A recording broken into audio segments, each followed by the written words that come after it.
मास। दो मासेस एक दूसरे को अट्रैक्ट क्यों करते हैं हमें नहीं पता, एग्जैक्ट रीजन हमें नहीं पता। हमें इतना पता है कि दो मासेस के बीच जो फोर्स अप्लाई होगा उसका मैग्नीट्यूड क्या होगा, लेकिन क्यों अट्रैक्शन होगा दोनों मासेस के बीच ये हमें नहीं पता। सो फंडामेंटल सवालों का जवाब हमारे पास नहीं होता है, उसका जवाब हम खोज रहे होते हैं। हमें जब इनका जवाब मिलता है तो एक नया सवाल क्रिएट हो जाता है, तब हम उस नए सवाल को फंडामेंटल सवाल कहते हैं। अब देख लेते हैं प्रोटॉन में कितना चार्ज होता है और एक इलेक्ट्रॉन में कितना चार्ज होता है। तो इस यूनिवर्स के हर एक प्रोटॉन में जो चार्ज होता है उसका मैग्नीट्यूड होता है almost 1.6 into 10 to the power -19 coulomb. तो ये कूलम चार्ज का SI यूनिट है, इस पे भी हम आगे चर्चा करेंगे काफी। सारे के सारे प्रोटॉन इस यूनिवर्स के सब में इतना चार्ज होता है। मैं प्रेसाइज डेटा आपको इस वीडियो के अंत में दूंगा कि ये जो 1.6 है इसके बाद यहां पर और भी बहुत सारे डिजिट्स हैं। हमने सिर्फ एक सिग्निफिकेंट डिजिट लिखा है डेसिमल पॉइंट के बाद, तो वो डेटा वीडियो के अंत में आपको मिल जाएगा।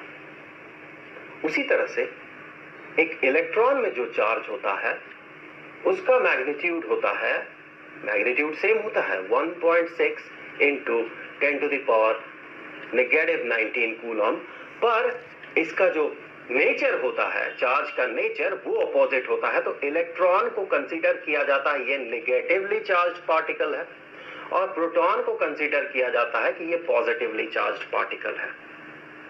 लेकिन मजेदार बात यह है कि दोनों चार्जेस का जो मैग्नीट्यूड है वो मैग्नीट्यूड एग्जैक्टली सेम है। तो इस मैग्नीट्यूड का सेम होने का क्या क्या इफेक्ट हो सकता है और इसका एग्जैक्ट मतलब क्या है ये भी हमें समझना चाहिए। और इनका जो चार्जेस का नेचर अपोजिट है, ये पॉजिटिव है ये नेगेटिव है, तो इसका क्या मतलब है ये भी हमें समझना चाहिए। तो चूंकि ये इलेक्ट्रोमैग्नेटिज्म के शुरुआती क्लासेस में से एक क्लास है, तो हो सकता है बहुत सारे फीचर्स, प्रॉपर्टीज ये आपको ठीक तरह से समझ में नहीं आएगा। ये आगे के वीडियोस में, आगे के चैप्टर्स में जाके क्लियर होंगे।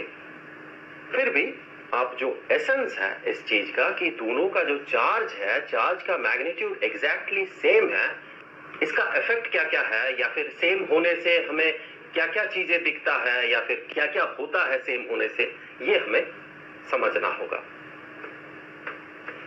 जैसे कि मान ले कि कहीं पर एक इलेक्ट्रिक फील्ड है, फिर आप पूछेंगे इलेक्ट्रिक फील्ड क्या है, तो मैं यही आपसे कहूंगा कि ये आगे के चैप्टर्स में जाके क्लियर होगा।